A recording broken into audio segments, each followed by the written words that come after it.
ప్రభువునందు ప్రియులారా, ఈ ఉదయకాలము మనము మన ప్రియ ప్రభువును ఆరాధించుటకు, ఆయనకు కృతజ్ఞతాస్తుతులు చెల్లించుటకు చేరివచ్చి ఉండగా, ఆరాధనకు సహాయకరముగా దేవుని గ్రంథములో నుండి కొన్ని లేఖన భాగాలు మనము జ్ఞాపకం చేసుకొని ఆరాధనలో ముందుకు సాగి వెళదాం. దేవుని గ్రంథములో నుండి క్రొత్త నిబంధనలో యోహాను సువార్త 18వ అధ్యాయము, యోహాను సువార్త 18వ అధ్యాయము 33-34 వచనాలు నేను చదువుతాను. పిలాతు తిరిగి అధికార మందిరములో ప్రవేశించి యేసును పిలిపించి, యూదుల రాజువు నీవేనా అని ఆయనను అడగగా, యేసు, నీ అంతట నీవే ఈ మాట అనుచున్నావా, లేక ఇతరులు నీతో నన్ను గూర్చి ఇది చెప్పిరా అని అడిగాను. 37వ వచనము, అందుకు పిలాతు, నీవు రాజువా అని ఆయనను అడగగా, యేసు, నీవన్నట్టు నేను రాజునే. ప్రభువునందు ప్రియులారా, ఈ ఉదయకాలము మనము మన ప్రభువును ఆరాధించుటకు చేరివచ్చి ఉండగా, ఆరాధనకు సహాయకరముగా యోహాను సువార్త 18వ అధ్యాయములో నుండి మనము కొన్ని వచనాలు మనం చదువుకున్నాం. ఇక్కడ సందర్భము, పిలాతు యేసు క్రీస్తును అడుగుతున్నాడు, యూదుల రాజువు నీవేనా అని అడిగినప్పుడు, యేసు క్రీస్తు అక్కడ మౌనముగా ఉన్నాడు. తరువాత 37వ వచనములో పిలాతు, నీవు రాజువా అని అడిగినప్పుడు యేసు క్రీస్తు వెంటనే, నీవన్నట్టు నేను రాజునే. ఈ ఉదయకాలము మనము ఎవరిని ఆరాధించుటకు చేరివచ్చి ఉన్నాము అనగా, రాజైన ప్రభువును ఆరాధించుటకు చేరివచ్చాము. మన ప్రభువును రాజుగా మనము చూస్తున్నాము. ఆయన రాజులకు రాజుగా ఉన్నాడు. ఈ రాజు పరలోకములో ఉన్నాడు. ఈ రాజు ఉన్నతమైన స్థలములో ఉన్నాడు.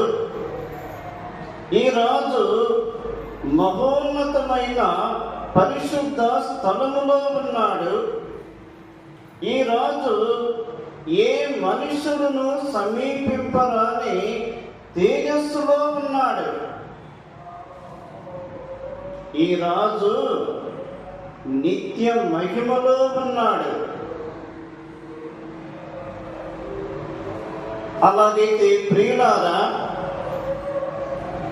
మనము ఏ రాజును ఆరాధించుటకు చేరి వచ్చాము అనగా,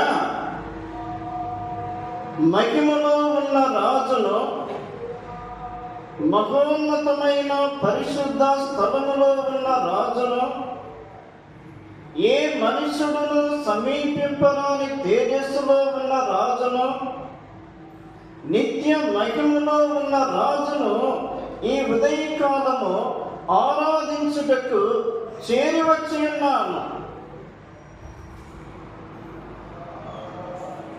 ఈ రాజు ఎంత శ్రేష్టమైన వాడు! ఈ రాజు ఎంత ఉన్నతమైన వాడు! ఈ రాజు ఎంత ఘనమైన వాడు! ఈ రాజును గురించి ఈ ఉదయకాలం మనము ఆలోచన చేస్తున్నప్పుడు, ఈ రాజు ఎవరికి రాజు? కీర్తనల గ్రంథము 47వ కీర్తన 47వ కీర్తన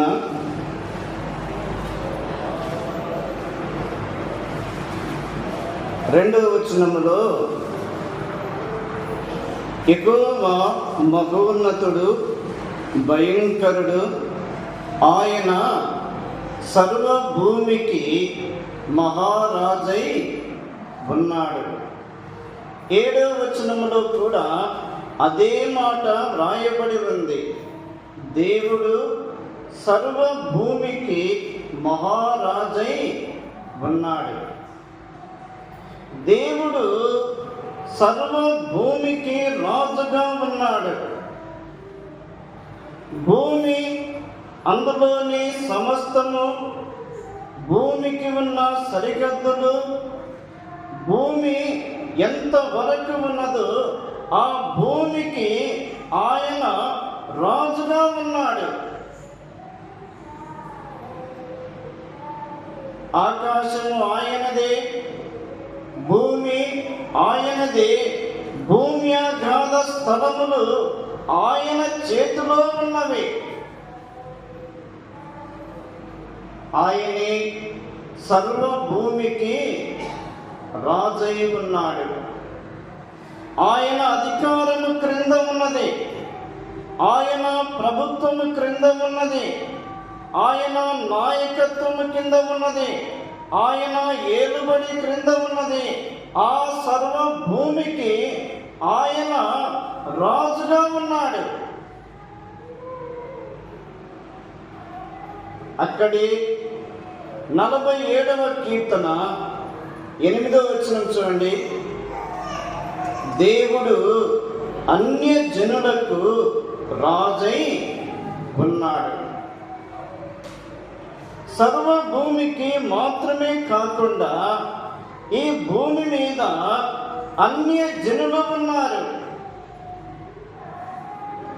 ప్రభువును ఎరగని వారు, ప్రభువుతో సంబంధము లేనివారు, లోకమును ప్రేమించువారు, అన్య జనులు, వారికి ఆయన రాజై ఉన్నాడు. ఎంత గొప్ప దేవుడు ప్రియులారా!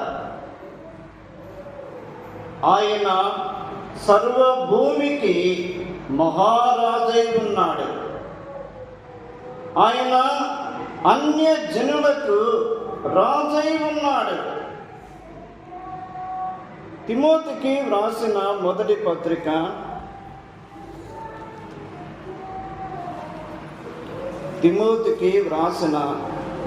పత్రిక 6వ అధ్యాయము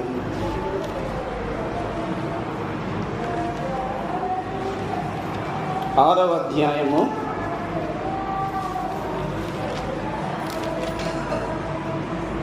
15వ వచనములో, శ్రీమంతుడును అద్వితీయుడనగు సర్వాధిపతి యుక్త కాలముల యందు ఆ ప్రత్యక్షతను కనుపరుచును. ఆ సర్వాధిపతి రాజులకు రాజును, ప్రభువులకు ప్రభువునై ఉన్నాడు. ఆయన సర్వ భూమికి మహారాజై ఉన్నాడు. ఆయన అన్య జనులకు రాజై ఉన్నాడు. ఈ భూమి మీద రాజులు ఉన్నారు, ప్రభువులు ఉన్నారు, ఘనులు ఉన్నారు, పేరు ప్రఖ్యాతులు కలిగిన వారు ఉన్నారు, అధికారులు ఉన్నారు, అధికారులు ఉన్నారు, నాయకులు ఉన్నారు. కానీ వీరందరికీ ఆయన రాజుగా ఉన్నాడు, ప్రభువుగా ఉన్నాడు. అంటే సమస్తమును ఆయన అధికారము క్రింద ఉన్నది. సమస్తమును ఆయన ఏలుబడి క్రింద ఉన్నది. సమస్తమును ఆయనే జరిగించుచున్నాడు. సమస్తమునకు ఆయనే నాయకుడుగా ఉన్నాడు. ఆ ప్రభువుని ఉదయకాలము ఆరాధించుటకు చేరి వచ్చాము. కీర్తనల గ్రంథము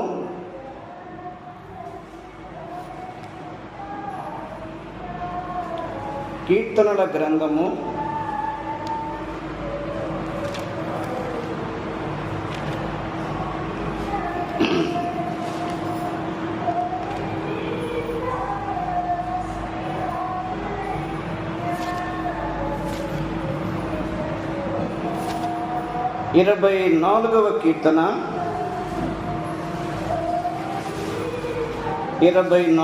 కీర్తన 8వ వచనములో మహిమగల ఈ రాజు ఎవడు? 9వ వచనము ఆఖరి వరుసలో మహిమగల రాజు ప్రవేశించున్నట్లు మిమ్మును లేవనెత్తుకొనుడి. మహిమగల ఈ రాజు ఎవడు? సైన్యములకు అధిపతియగు యెహోవాయే. ఈ రాజులో ఉన్న ప్రత్యేకత ఏమిటి అంటే, ఈ రాజులో మహిమ ఉన్నది, ఆ మహిమలో ప్రభావము ఉన్నది, ఆ మహిమలో శక్తి ఉన్నది, ఆ మహిమలో ఐశ్వర్యము ఉన్నది, ఆ మహిమలో సమృద్ధి ఉన్నది. ఆయనే మహిమగల రాజు.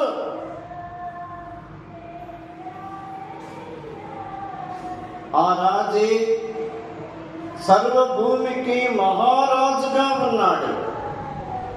ఆ రాజే అన్య జనులకు రాజుగా ఉన్నాడు. ఆ రాజే రాజులకు రాజుగా ఉన్నాడు. ఆ రాజే మహిమగల రాజుగా ఉన్నాడు. అయితే ప్రియులారా, మనమెవరము? మన పూర్వపు స్థితిని మనము చూసినప్పుడు మనము పాపముల చేతును అపరాధముల చేతును చచ్చిన వారము, ఆత్మ సంబంధమైన జీవమును కోల్పోయిన వారము, ఆత్మ సంబంధమైన మహిమను కోల్పోయిన వారము, అన్య జనులుగా ఉన్నవారము, దేవుడు లేనివారము, నిరీక్షణ లేనివారము, దేవునికి దూరస్థులముగా ఉన్నవారము, లోకమును ప్రేమించుచున్నవారము, ఈ పాపములను బట్టి నిత్య నరకాగ్నికి పాత్రులమై ఉన్నవారము. అయితే ఈ రాజు పరలోకము నుండి మానవుడుగా లోకములోనికి పంపబడేది.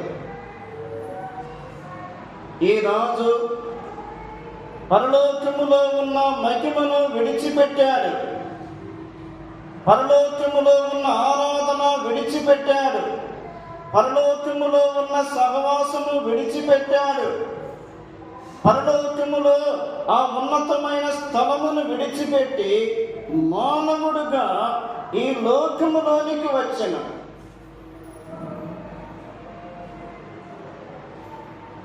ఆయన ఎలా కనబడుచున్నాడు అంటే మానవుడుగా కనిపించుచున్నాడు కదా. హెబ్రీ పత్రికలో రాయబడి ఉంది, నాకొక శరీరమును అమర్చితివి. అమర్చబడిన ఆ శరీరములో అంతరంగములు దేవుని ధర్మశాస్త్రము ఉన్నది, దేవుని న్యాయ విధులు ఉన్నవి. ఈ శరీరమును కలిగిన ఆ ప్రభు దాసుడుగా, మనిషి కుమారుడుగా ఈ లోకములో ప్రత్యక్షపరచబడెను కదా. ఆకారమందు మనుషుడుగా కనబడెను, మనిషిని పోలికగా పుట్టెను, దాసుని స్వరూపము ధరించుకొని భూలోకములో ఆయన శ్రేష్టమైన జీవితము జీవించిన వాడు. హెబ్రీ 7:26 ప్రకారము పవిత్రుడు, నిర్దోషి, నిష్కల్మషుడు, పాపులలో చేరక ప్రత్యేకముగా ఉన్నవాడు, ఆకాశ మండలము కంటే మిక్కిలి హెచ్చైన ఇట్టి ప్రధాన యాజకుడు మనకు సరిపోయినవాడు. ఆ ప్రభువే నీ నా పాప భారము, నీ నా దోషములు తన శరీరమందు భరించెను. గెత్సెమనే తోటలో పట్టబడెను, అన్యాయపు తీర్పును పొందెను. తల మీద ముళ్ళ కిరీటము, శరీరము మీద భారమైన శిలువ, ఆయన శరీరము మీద మన పాపములకు రావలసిన శిక్ష విధించబడెను. యేసు క్రీస్తు శరీరము మన కొరకై నలగగొట్టబడెను, మన కొరకై గాయపరచబడెను. ఆ ప్రభు ఆ కలువరి శిలువలో స్వరూపమును కోల్పోయెను, సొగసును కోల్పోయెను, వ్యసనాక్రాంతుడుగా మారెను, మనుషులు చూడమని వాడాయను. యేసు క్రీస్తు ప్రభు మన పాపముల కొరకు బలి ఆయను, ఆయన బలిగా అర్పించబడెను. ఎఫెసీ పత్రిక 5వ అధ్యాయము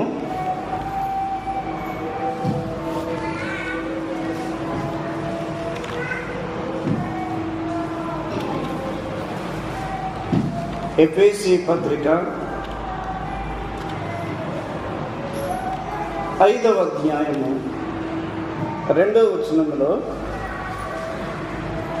క్రీస్తు మిమ్మును ప్రేమించి పరిమళ వాసనగా ఉండుటకు మన కొరకు తన్ను తాను దేవునికి అర్పణముగాను బలిగాను అప్పగించుకొనెను. యేసు క్రీస్తు బలి అర్పణలో ఉన్న ప్రాముఖ్యమైన ఉద్దేశము మనలను పరిశుద్ధుడుగా చేయుట కొరకు, మనలను పరిమళ వాసనగా చేయుట కొరకు, మనలను నిత్య జీవమునకు పాత్రులుగా చేయుట కొరకు, మనకు ఆయన సిద్ధపరచిన ఆ తేజో వాసులైన పరిశుద్ధుల స్వాస్థ్యములో పాలు పంపులు ఇచ్చుట కొరకై యేసు క్రీస్తు ప్రభు మన కొరకు బలిగా అర్పించబడెను.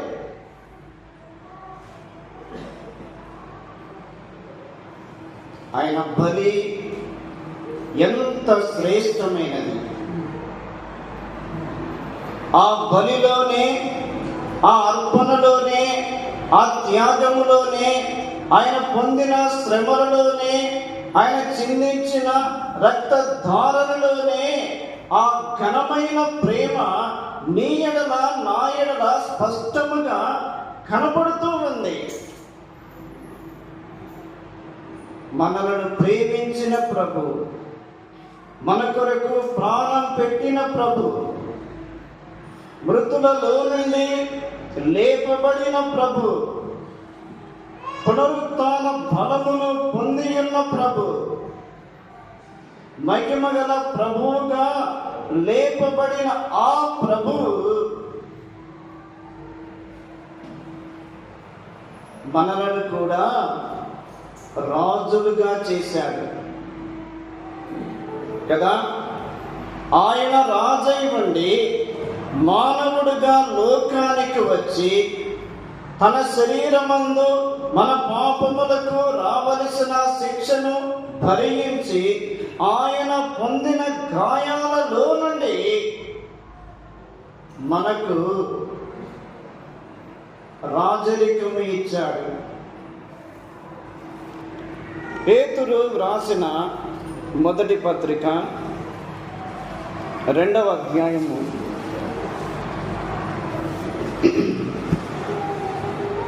9వ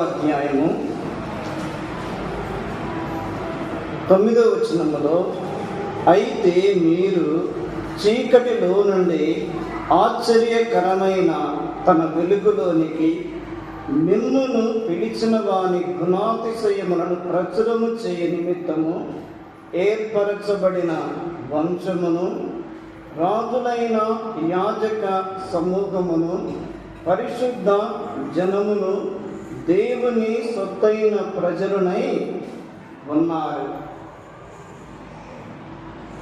ఇవన్నీ కూడా శ్రేష్టమైనవి, ఇవి ప్రత్యేకమైనవి, ఇవి మన ప్రభు అయిన యేసు క్రీస్తు బలి అర్పణ, ఆయన మరణ పునరుత్థానము ద్వారా మనకు అనుగ్రహించబడిన స్థానములు. ఏమిటి? ఏర్పరచబడిన వంశము. మనము ప్రత్యేకపరచబడిన వారము, మనము రాజులుగా చేయబడిన వారము, మనము యాజకులుగా చేయబడిన వారము, మనము దేవుని సొత్తైన ప్రజలుగా ఉన్నవారము. ఆనాడు ఇశ్రాయేలీయులు వారు ఏర్పరచబడిన వారు. ఇశ్రాయేలీయుల కుటుంబములోనే అహరోను కుటుంబము యాజకత్వముగా చేయబడుచుండెను. ఆనాటి ఇశ్రాయేలీయులు వారు పరిశుద్ధ జనముగా ఉన్నారు. కానీ ప్రియులారా, అంతకంటే మించి మన ప్రభు అయిన యేసు క్రీస్తులో నుండి మనకు అనుగ్రహించబడిన ఈ స్థానములు, ఇవి నిత్యత్వమునకు చెందినవి. కాబట్టి రాజైన ఆ ప్రభు మానవుడుగా లోకానికి వచ్చి బలిగా అర్పించబడుట ద్వారా ఆ బలి అర్పణలో నుండి నిన్ను నన్ను కూడా ఆయన ఏం చేశాడు? రాజులుగా చేశాడు, యాజకులుగా చేశాడు. ఆయన పరలోకమందు సింహాసనం మీద మనలను కూర్చుండబెట్టాను. ఇంత గొప్ప భాగ్యమునిచ్చిన ఆ ప్రభువుకు మనమేమి చెల్లించగలము? ఏమి చెల్లించినా రుణస్థులమే. మన జీవిత కాలమంతా స్తుతించిన కూడా ఆ రుణము తీరక అట్లుండవలసినదే. కానీ ఉదయకాలము ఆయన సన్నిధికి, ఆయన పాదముల చెంతకు మనము చేరి వచ్చి ఆయన బలిపీఠము చుట్టూ ఒలీవ మొక్కల వలె చేరి ఉండగా ఆ ప్రభువును ఆరాధించుచు, ఆ ప్రభువుకు కృతజ్ఞతాస్తుతులు చెల్లించుచు ఆరాధనలో ముందుకు సాగి వెళ్దాం.